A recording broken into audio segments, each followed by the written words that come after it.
जय हिंद दोस्तों, यूपीएससी हिंदी में आप सभी का बहुत बहुत स्वागत है।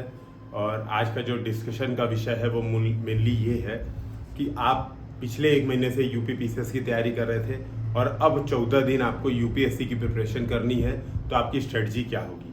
देखिए, इससे पहले मैं कुछ बैकग्राउंड बता देता हूँ, आपको आपकी शक्तियों का आभास करा देता हूँ कि आपने यूपी पीसीएस की तैयारी की है। इसका मतलब है कि आपने करंट अफेयर्स पढ़ा है। नो डाउट कि आपको लग रहा होगा कि सर वो वाला करंट अफेयर्स कुछ अलग होता है, यूपीएससी का करंट अफेयर्स कुछ अलग होता है, लेकिन आपने करंट अफेयर्स पढ़ा है। आपने पॉलिटी, आपने सोसाइटी, आपने हिस्ट्री, आपने ज्योग्राफी, ये सब चीज़ें ढंग से पढ़ी है। पेपर के पैटर्न में अंतर होता है। जैसे अगर मैं बात करूँ यूपी पीसीएस की बात करूँ तो इस बार देखेंगे तो कोर इकोनॉमिक्स से आपको प्रश्न नहीं दिखेंगे। कोर इकोनॉमिक्स से बजट इकोनॉमिक सर्वे को अगर आप मान लीजिए तो यही आपको प्रश्न मूलतः इकोनॉमिक्स से दिखेंगे। जो बेसिक क्वेश्चन आते थे जैसे कुजनेस कर्व, जैसे लेफर कर्व, ये आपको इस बार के यूपी पीसीएस के पेपर में नहीं दिखेंगे। लेकिन यूपीएससी में कुछ कोर इकोनॉमिक्स, बेसिक इकोनॉमिक्स से जुड़े प्रश्न आते हैं। जैसे जैसे ब्याज दर अमेरिका ने या फेडरल रिजर्व ने ब्याज दर बढ़ा दिया तो इंडियन मार्केट पे क्या इंपैक्ट पड़ेगा, ठीक है। बॉन्ड यील्ड इन्वर्जन क्या होता है, ये कुछ बेसिक कॉन्सेप्ट्स हैं जो यूपीएससी पूछती है। फिस्कल डिफिसिट, प्राइमरी डिफिसिट क्या होता है, डेफिनेशन बेस्ड क्वेश्चन कुछ यूपीएससी पूछती है। तो यहाँ पे थोड़ा सा पैटर्न में अंतर है, लेकिन आप देखेंगे ओवरऑल तो आपने बहुत अच्छी खासी पढ़ाई की होगी। अभी आपको बेसिकली अगले 14 दिनों में करना क्या है, अगले 14 दिनों में आपको बेसिकली अकोमोडेट करना है यूपीएससी के हिसाब से। अगर मैं बात करूं सिलेबस की तो सिलेबस एकदम अंतर नहीं था, सिलेबस एकदम सेम टू सेम था। बात थी एग्जाम के अप्रोच की। एग्जाम के अप्रोच की बात थी कि एग्जाम का अप्रोच दोनों का अलग अलग था, ठीक है। और अगले 14 दिन हमें उसी नए वाले अप्रोच को ही अपना के अपने आप को अकोमोडेट करना है। तो यहां पर मेरा सजेशन ये रहेगा, देखिए एक कुछ सीधी सीधी बात जो हो सकता है आपके दिमाग से निकल जाए, तो वो मैं सजेशन देना चाहता हूं। पहली बात ये मत सोचिएगा कि आप यूपीएससी के लिए एकदम अलग से 0 से लेके और पूरा 100 तक अगले 14 दिनों में कर पाएंगे। ये इम्पॉसिबल है। ऐसा करने की कोशिश मत कीजिएगा, बिना मतलब के परेशान होंगे। करने की कोशिश क्या कीजिएगा, पहली बात ये समझिए कि कट ऑफ 50% से ज़्यादा नहीं होता है कभी यूपीएससी का, ठीक है। कभी 50% से ज़्यादा नहीं होता है। तो 2-3 सब्जेक्ट्स वो टारगेट करिए। सबसे पहले जो सब्जेक्ट्स यूपी पीसीएस में उतना ज़्यादा वेटेज नहीं था लेकिन यूपीएससी अच्छा खासा वेटेज देती है। फॉर एग्जाम्पल इन्वायरमेंट का सेक्शन, इन्वायरमेंट का सेक्शन में आप देखेंगे तो यूपीएससी यूपी पीसीएस का पहले तो क्वेश्चंस पूछने का तरीका अलग होता है। हालांकि इस बार के अगर क्वेश्चन पेपर को देखोगे तो नो डाउट 2-3 प्रश्न जैसे बायोलॉजिकल ऑक्सीजन डिमांड, जैसे लेंटिक लोटिक पारितंत्र वाला प्रश्न, ये लग रहा था कि यार यूपीएससी के रास्ते पे जा रहा है। एक डेफिनेशन देके पूछा कि ये आर्द्र भूमि है या वाटरशेड है, वो ऐसा लग रहा था कि हाँ यार ये यूपीएससी के पैटर्न पे जा रहा है। नो डाउट वो बहुत अच्छा बना था इस पेपर। लेकिन यूपीएससी इस मामले में बढ़िया से प्रश्न पूछती है, एनवायरमेंट का वेटेज देती है, क्योंकि जो आईएफओएस का एग्जाम होता है वो भी इसी के माध्यम से प्रीलिम्स होता है, ठीक है। तो सबसे पहले इन्वायरमेंट। दूसरा जो सेक्शन है दोस्तों इकोनॉमिक्स का, जैसे मैं आपसे डिस्कशन कर चुका हूं, प्रश्न पूछने के तरीके में, प्रश्न पूछने में अंतर होता है। यूपीएससी आपसे फैक्चुअल नहीं पूछती है जो यूपी पीसीएस ने पूछ रखा है कि स्वास्थ्य कल्याण मंत्रालय को इतना दे रखा, स्वास्थ्य विभाग को इतना दे रखा, प्रधानमंत्री जन आरोग्य योजना को इतना दे रखा। यूपीएससी ऐसे प्रश्न नहीं पूछती है। यूपीएससी प्रश्न क्या पूछेगी, फैक्चुअल अगर पूछेगी भी तो फैक्ट इतना उठपटांग देगी कि आपको देख के दिख जाएगा कि या तो गलत है या तो आपको लग जाएगा हाँ यार ये इस रेंज में है और ये सही हो सकता है। वो अंतिम हिस्से में फैक्ट के साथ आपके साथ गोलमेल नहीं करेगी। मेनली एनालिटिकल बेस्ड आपके इकोनॉमिक्स के प्रश्न आएंगे। तो ये 2 सेक्शन आप देखोगे तो आपके अलग दिखेंगे। तीसरा जो सेक्शन है वो करंट अफेयर्स का सेक्शन है। करंट अफेयर्स का सेक्शन भी यूपीएससी का और यूपी पीसीएस का काफी अलग तरीके से होगा और यहाँ पर आपको थोड़ी मेहनत करनी पड़ेगी।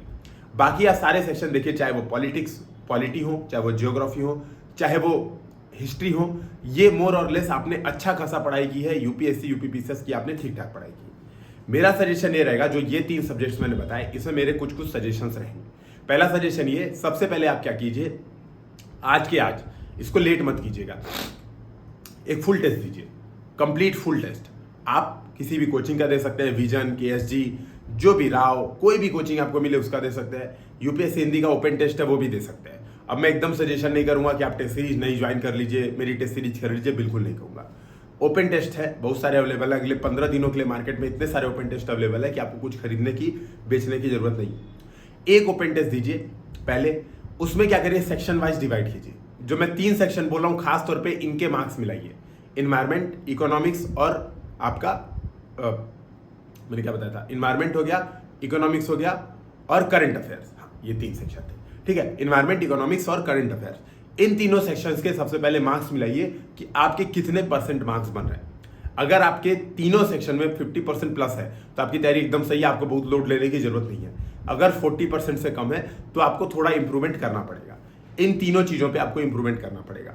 अब रही बात, जैसे मैं बात करता हूं अगर करंट अफेयर्स की, ठीक है, करंट अफेयर्स की मैं बात करता हूं, तो करंट अफेयर्स में भी आप देखोगे तो जो इन्वायरमेंट है या इकोनॉमिक्स है, ये अपने आप में करंट अफेयर्स से लिंक्ड है। इस बात को समझना, यूपीएससी के प्रश्न इन्वायरमेंट, इकोनॉमिक्स और करंट अफेयर्स के, ये आप कह सकते हो यूनियन में आते हैं, इंटरसेक्शन इनका नहीं किया जा सकता। तो खास तौर पे इन तीनों सेक्शंस के लिए सबसे बेस्ट है कि आप पीटी 365 की अपडेटेड बुकलेट कर लीजिए। अपडेटेड बुकलेट करने में अगर आप लाइन से लगते हैं, जो तरीका मैं बता रहा हूं उस तरीके से लगते हैं, तो आपको 8 से 10 घंटे में आपका आराम से कंप्लीट हो जाएगा। पहली बात तो ये अपडेटेड बुकलेट हमने डिस्कशन किया हुआ है यूट्यूब चैनल पे, आप चाहें तो वो लेक्चर सुन सकते हैं, ठीक है, आपकी इच्छा। नहीं सुनना चाहते हैं तो सबसे पहले क्या कीजिए, अपडेटेड की क्विज दे लीजिए। सबसे पहले विजन की ऐप डाउनलोड करेंगे या फिर अगर आप देखेंगे कि अगर उनके वेबसाइट पे जाएंगे तो एक स्मार्ट क्विज नाम से एक फोल्डर होता है उनकी वेबसाइट पे। उस फोल्डर में पीटी 365 अपडेटेड की क्विज होगी, उस अपडेटेड की क्विज को देख लीजिए। अगर उसमें भी नंबर आपके 60% प्लस आ रहे हैं, 60%, ध्यान रखिएगा, 60% प्लस नंबर आ रहे हैं अगर अपडेटेड की क्विज में, कुछ पढ़ने की जरूरत नहीं, एकदम एंजॉय करो, बस रेगुलर टेस्ट दो, टेस्ट की गलतियों पे काम करो और आगे बढ़ो, कुछ पढ़ने पढ़ाने की जरूरत नहीं है। लेकिन मान लो नंबर 60% से कम आ रहे हैं, मान लो 55 आ रहे हैं या 40 आ रहे हैं या 45% आ रहे हैं, तो क्या करना है आपको, पीटी 365 अपडेटेड ओपन करनी है, रीड करनी है, केवल रीड करते हुए आगे बढ़ना है, उन टॉपिक्स पे रुकना है जिनके प्रश्न पूछे गए थे और आपने नहीं कर पाए, ठीक है, तो केवल उन टॉपिक्स को पढ़ना है। सारे टॉपिक्स कंप्लीट करने के चक्कर में पढ़ेंगे तो बर्बादी होगी, उन टॉपिक्स पे आपको पढ़ना है। तो ये अप्रोच में ध्यान रखिएगा और इस तरह से आपका करंट अफेयर्स भी कंप्लीट हो जाएगा। तो 3 सेक्शन अगर आप टारगेट करते हैं, इन्वायरमेंट, इकोनॉमिक्स और करंट अफेयर्स, तो आप आराम से 50% का कट ऑफ आराम से निकाल सकते हैं। क्यों? क्योंकि आपने हिस्ट्री में इवन आर्ट एंड कल्चर तक आपने ढंग से पढ़ी होगी, ठीक है, आपने ढंग से पढ़ी होगी यूपी पीसीएस के लिए, आपने ज्योग्राफी बहुत ढंग से पढ़ी होगी, इवन यूपी पीसीएस के ज्योग्राफी में आपने ज्यादा एफर्ट लगाया होगा, लोकेशन और बाकी सारी चीजों में। आपने पॉलिटी यूपी पीसीएस के लिए बहुत ढंग से पढ़ी होगी। इन तीनों चीजों के लिए अभी बहुत ज्यादा परेशान होने की जरूरत नहीं, क्योंकि जस्ट 14 दिन पहले आपने एक तरह से मॉक टेस्ट दिया हुआ है यूपी पीसीएस का। तो इन जो मैंने बचे 3 सेक्शंस हैं, उनके अगर आप थोड़ा सा फोकस हो जाते हो, उनके करंट अफेयर्स पे फोकस हो जाते हो, और चूंकि करंट अफेयर्स ही लिंक्ड है, पीटी 365 की अपडेटेड बुकलेट ही करनी है, तो ये आराम से हो जाएगा और अपने नंबर बढ़ाओ। जो लास्ट बात है वो ये है, टेस्ट रेगुलर बेसिस पे दो, एटलीस्ट कोशिश करो हर दूसरे दिन एक टेस्ट अभी देने की। टेस्ट देके गलतियों को नोट करो, प्रॉपर लिखो एक लाइन में कि मैं ये गलती कर रहा हूं, मैं ये गलती कर रहा हूं। इकोनॉमिक्स में पूछा था बॉन्ड यील्ड इन्वर्जन का क्या मतलब होता है, और मुझे बॉन्ड यील्ड का कॉन्सेप्ट नहीं पता था, ये मेरा गड़बड़ हो गया। बॉन्ड यील्ड इन्वर्जन पूछा था, मेरे दिमाग में चल रहा था कि बॉन्ड यील्ड इन्वर्जन का मतलब होता है लॉन्ग टर्म बॉन्ड की वैल्यू घट जाना और शॉर्ट टर्म बॉन्ड की वैल्यू बढ़ जाना, है ना। पता नहीं यार, मैं कंफ्यूज हो गया था एग्जाम में, सीधा था कि उल्टा था, और मैंने क्वेश्चन छोड़ दिया। इन चीजों को प्रॉपर एक लाइन में नोट करिएगा, आप देखेंगे आपकी गलतियां कम होती जाएंगी और आप आराम से प्रीलिम्स का जो बैरियर है वो क्वालिफाई कर पाएंगे। नीचे कमेंट सेक्शन में बताइए क्या चीजें रह गई हैं, आपको क्या प्रिपरेशन में लग रहा है, कमेंट सेक्शन में बताइए। यूपीएससी हिंदी का जो टेलीग्राम चैनल है यूपीएससी हिंदी 4 CS, वहां पे डेली 40 क्वेश्चन की क्विज हम लोग करवा रहे हैं, फ्री रहेगी सबके लिए। डेली 40 क्वेश्चन की क्विज आज से स्टार्ट होगी, उस क्विज को सॉल्व कीजिए, आप देखेंगे आपकी प्रॉब्लम आधी समाप्त हो जाएगी। कोई प्रॉब्लम हो तो कमेंट सेक्शन में बताइए, टेलीग्राम डिस्कशन ग्रुप पे बनाइए। यूपीएससी हिंदी आपके साथ आखिरी समय तक बना हुआ है। जय हिंद, जय भारत।